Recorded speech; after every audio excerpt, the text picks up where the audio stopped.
Shalom, bitches. My end is here from Audio Only, bringing you some more Billy Bob Space Trucker. We're on Chapter 27, so let's begin. The invasion of Bastion was not going well for the crabs. While most of the human ships were engaged in a defense of the Libertonian homeworld, the terrain on Bastion was more than challenging for the crabs, who weren't designed for mountain combat. They had the weight of sheer numbers on their sides, however, and many wars were decided by statistics and not people. That wasn't always true, however, and so far the pure tenacity and determination of the humans was proving very difficult for the crabs to overcome. That and the fact that humans had been waging wars for centuries, while the crabs got lazy with being able to coerce and intimidate the species around them, also helped. The crabs had settled into the same tactics they'd used at the end of the Regulation War. After finding out the humans had plenty of soldiers with the ability to fly, and a preference for aircraft used in close air support, they began to coat the plains of the planet with anti-air weapons. By this point, all sides had started to build up emplacements and get their heavier weapons to the front, instead of the mass infantry battles of the earlier days of the invasion. The crabs had adjusted their targeting computers as well. Getting a solid lock on the human soldiers was difficult for them, and traditionally, battles between Crucians and Libertonians would devolve into hand-to-hand combat, so the inclusion of humans with their ballistic weapons and sniper rifles wasn't something the crabs had planned on. They just tried to fire their weapons all over, to provide some sort of covering fire as they rushed the human emplacements. Their armored crawlers supplemented with heavier guns behind their lines. The Americans had favored an emphasis on lightning warfare for generations, so this sudden siege warfare with heavy emplacements being placed on either side took some adjusting. They lacked the howitzers of old, but the crabs were awful at spotting snipers and recon teams. Not to mention the humans holding the high ground made the mass charges of the crabs easier to withstand. Not all Libertonian cities were in the hills and mountains, however. Finchburg was a very important coastal port, providing access to the massive spaceport and the automated fisheries that would help supply food during the siege. The city was situated at the mouth of a large river, just at the base of some foothills. The crabs were unrelenting in their constant assaults, but the humans were holding the city for now. The command center was rocked by another explosion as the crab energy blobs slammed down around their fortifications. A power-suited major was looking at the holomap in the center of the bunker. The edge of the city was a mass of trenches, foxholes, and bunkers that the humans had hastily built up. The 9th Stormtroopers held the center, while the 52nd Marines held the southern portion, and the 76th held the north. Sniper teams from the 5th Recon were in what was left of the buildings at the edge of the city, providing support, mostly by blowing holes in the crab officers with anti-material rifles. As the Major examined the information on the map, there was a red bleep on the south. Tapping it, a frantic comm message broadcast over the speakers. "Matriarch! They've got a fucking matriarch!" The bombardment was clearly an attempt to bog down reinforcements while they made a concentrated push on the south. "Fuck that!" the Major said simply and walked for the bunker's exit. The forward positions were being overrun again as the Marines tried to hold their ground. Lieutenant Jackson was in an MG nest near the back of the trenches, the gunner in front of him laying down as much fire as he could without melting the barrel of the gun. The crabs had advanced with armored crawlers, using them to absorb most of the fire until the infantry could rush forward into the trenches. Shotguns and some machine guns were proving very effective in the trenches themselves, but they'd also moved forward with a matriarch. They were walking tanks, massive in size, with multiple claws, and this one was holding two nasty-looking blades to make its close combat potential even deadlier. What made it worse was some kind of new shield they hadn't seen before, strong enough to absorb incoming bullets as it tore through the Marines at the front. Just before the lieutenant could order his forces to start pulling back, he heard a message over the comm. "Reinforcements inbound." There was a shriek in the air of jump jets before a figure in black power armor slammed down on one of the crabs advancing over the trenches, crushing it in a shower of green gunk they were covered in. Another crab charged the exposed figure, which turned and punched it in the face, the increased strength enough to entirely pulverize the crab's head with one blow. The figure began to walk forward, firing a massive pistol down into the trenches it was walking over.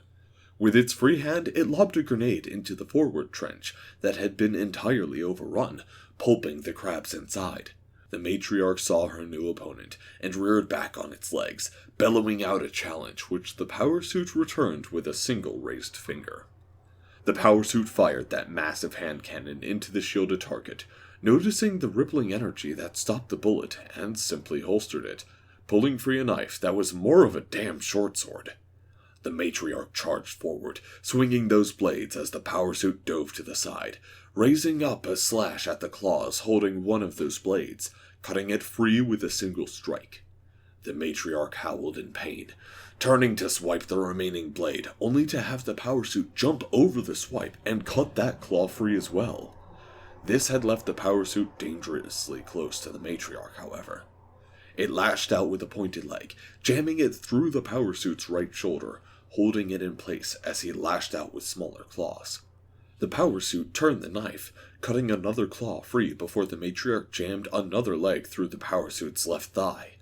The human inside was entirely pinned now, dropping the knife, likely out of pain. The matriarch raised it up, intending to make an example of this one as she pulled the human towards that massive teeth-filled maw.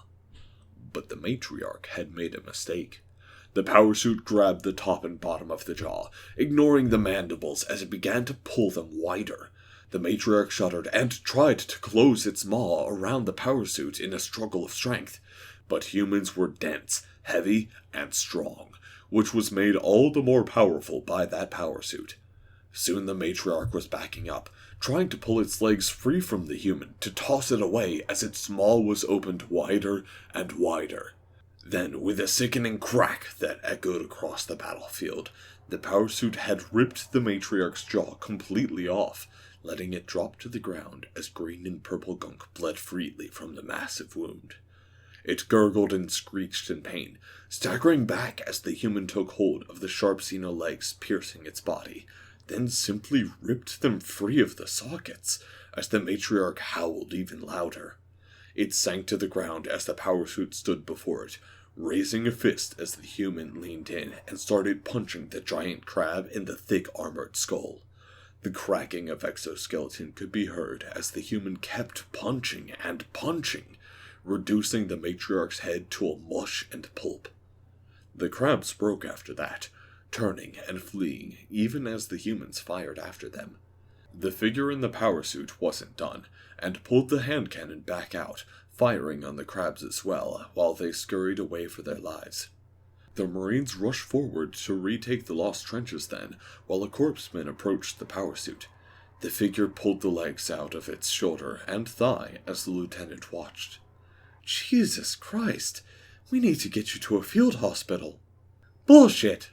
The power-suited figure reached into a pocket, pulling out a tube of industrial adhesive, jamming it into the shoulder first, filling it with the material before doing the same to the thigh.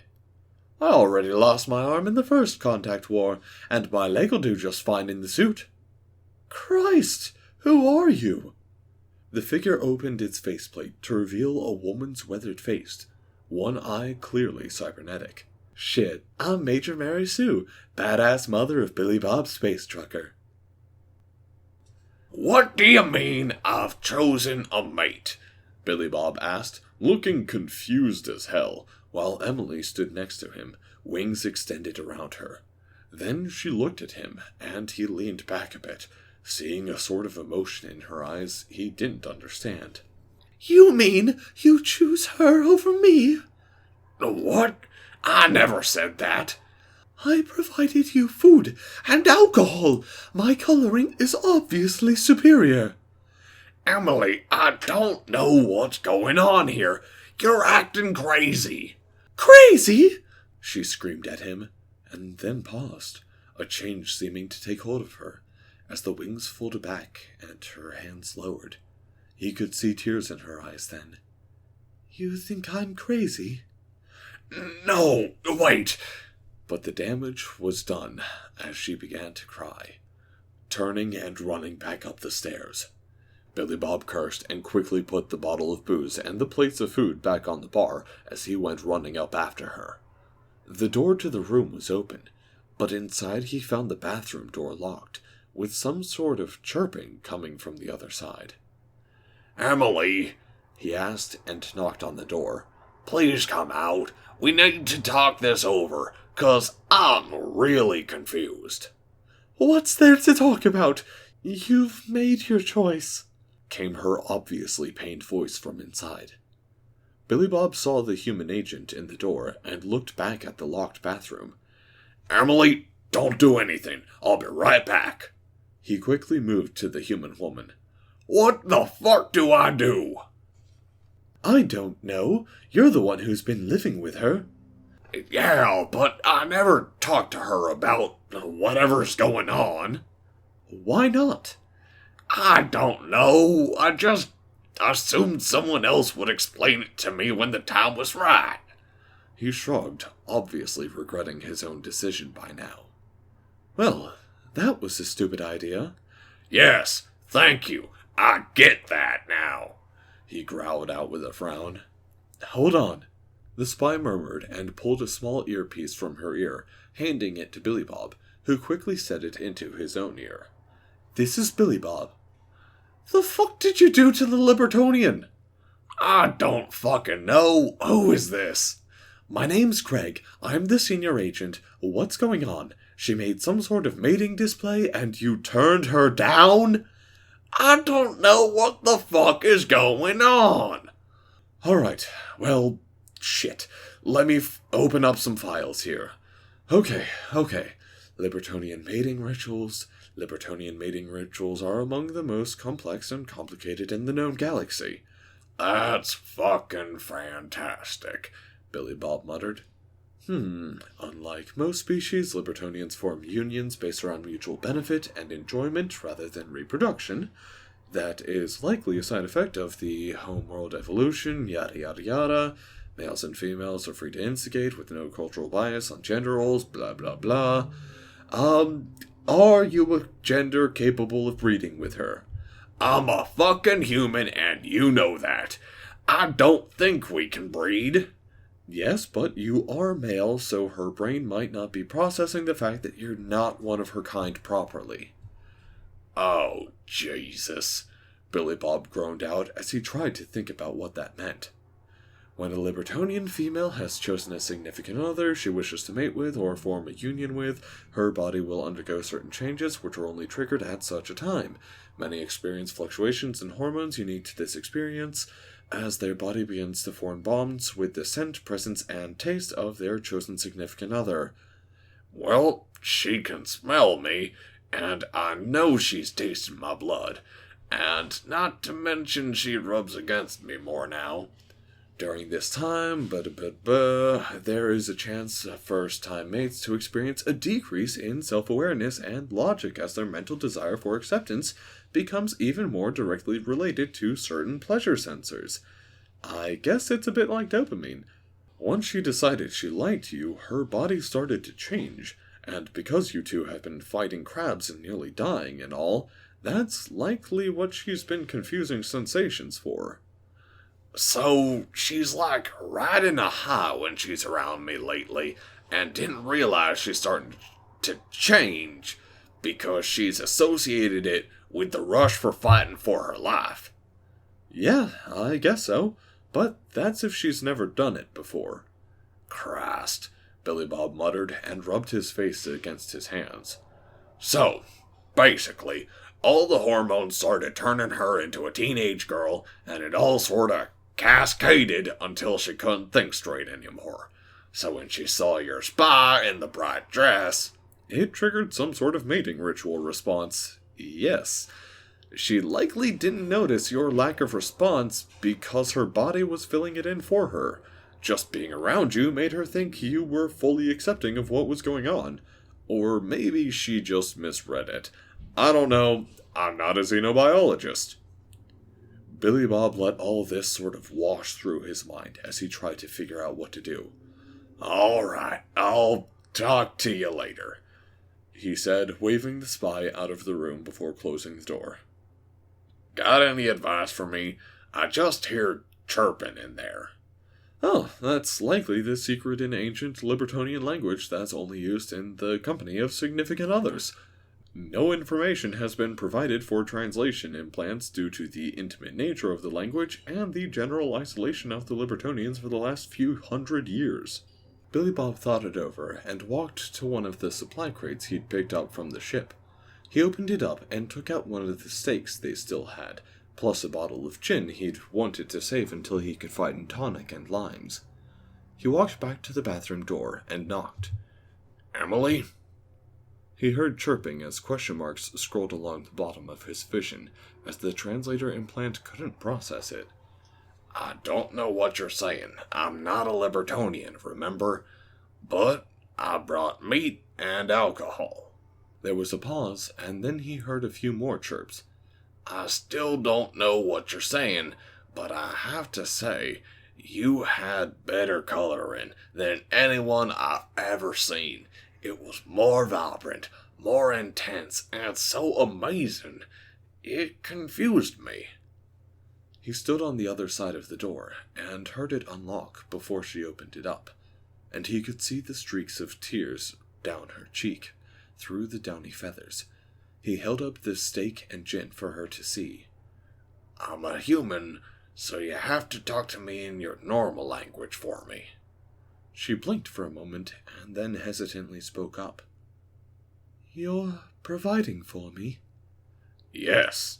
He nodded and she reached out to take them, the claws on her hands sinking into the steak through the packaging, as the others scratched the glass bottle and he shuddered from the sound.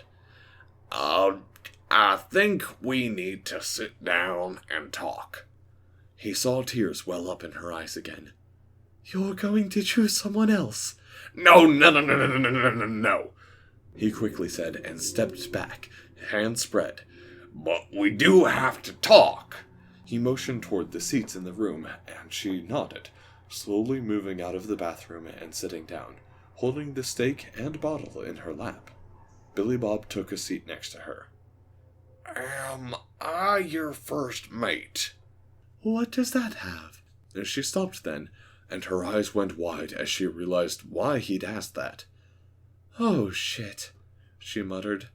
Yes, and all these emotions lately, and feelings. Oh, my intelligence god, I've been such an idiot, she exclaimed. Hey, I'm the idiot here. No, I totally forgot. With all the training I've had about communication and diplomacy and all that, it was from the basis that everyone in the galaxy hated us. I never thought I'd develop feelings for a Xeno. So when I started to get all sensitive, I forgot you had no idea why. And I nearly killed you. I was so focused on holding back, so I didn't harm you with any of the other normal displays of affection. She clutched her head with two of her free hands.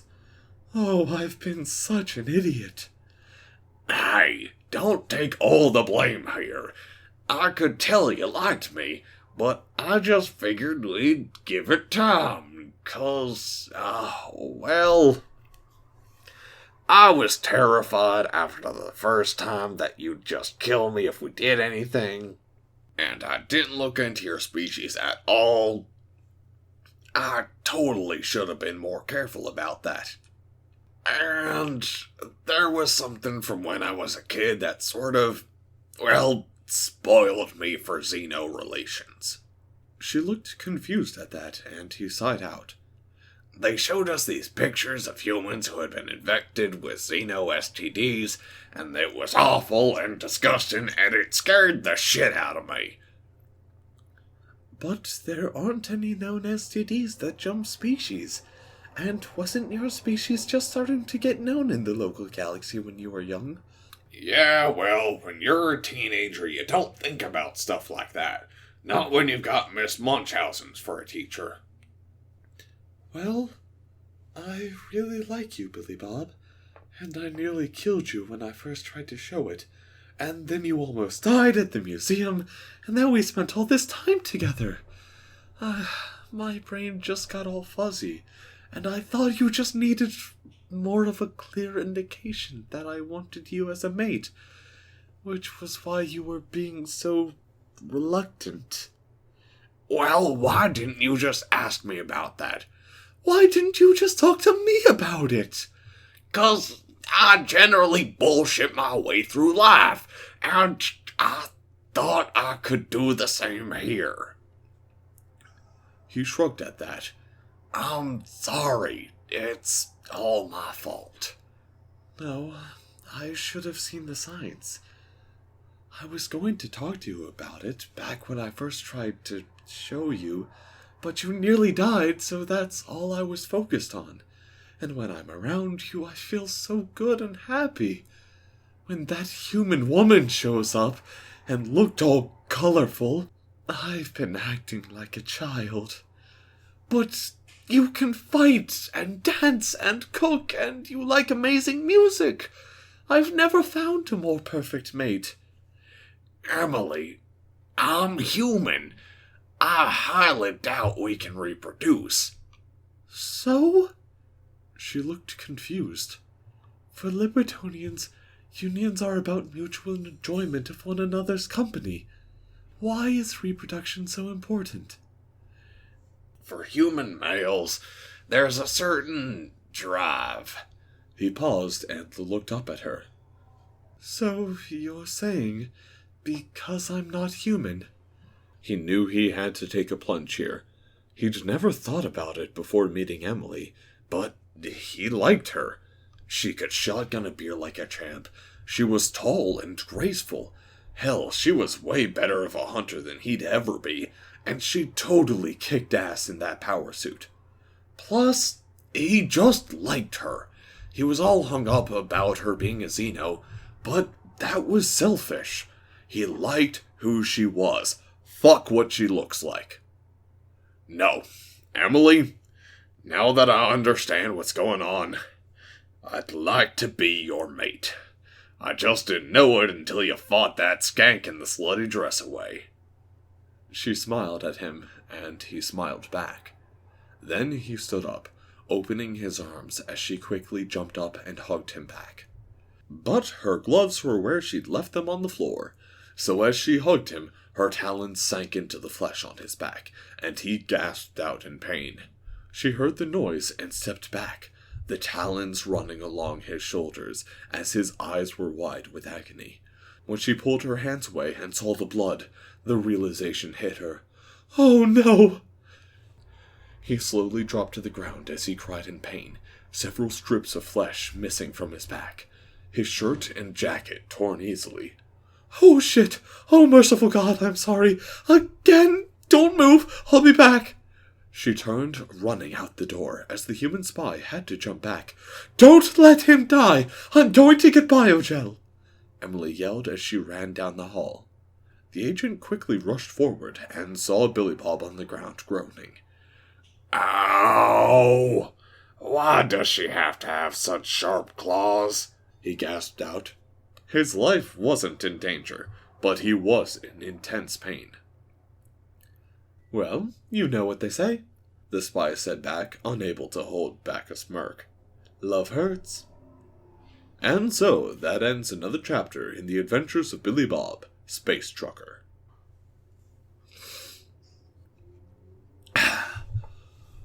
Alright guys, I am back. I don't know for how long I'll be back, but suffice it to say, here's another episode. Basically, rocketry at this point is starting to wind down. I've done most of the design stuff. The next portion is, actually putting everything onto our printed wiring board, and I am in all likelihood not going to be doing that. One of the other team members has significant experience doing that, and they don't feel like teaching a newbie who's never done it before, So we're going to give it to the guy who actually has experience, knows what he's doing, and won't fuck it up. Seems like a solid plan to me. A part of that is that I only have to do a couple of software changes at this point, add in a few bits of functionality to it, and put the radio receiver to it so that we can actually send our payload signals from ground control. And basically, that's all I have left. And so, until Capstone, which I'm actually in my final semester of undergrad, which means I have a capstone project, I'm actually making a really cool, basically toilet seat that weighs someone. So, we're figuring all of that shit out, and that has not yet come to a head. So, I am in a brief lull, and I'll try to get out a couple more. I'm not gonna promise anything, because, well, I wanted to get back into this 2 weeks ago, but I got sick. So, we'll see. Hopefully, I'll be doing fantastic stuff with this channel moving forward, and by fantastic stuff, I mean putting out content, because I've really enjoyed this, I find it to be fantastic, and I hope you guys too. But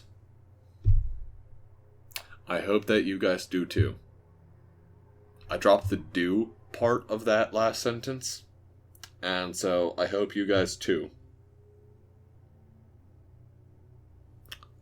Well, okay then. I hope you guys too. Have a too fantastic day for words. Have a nice one, y'alls.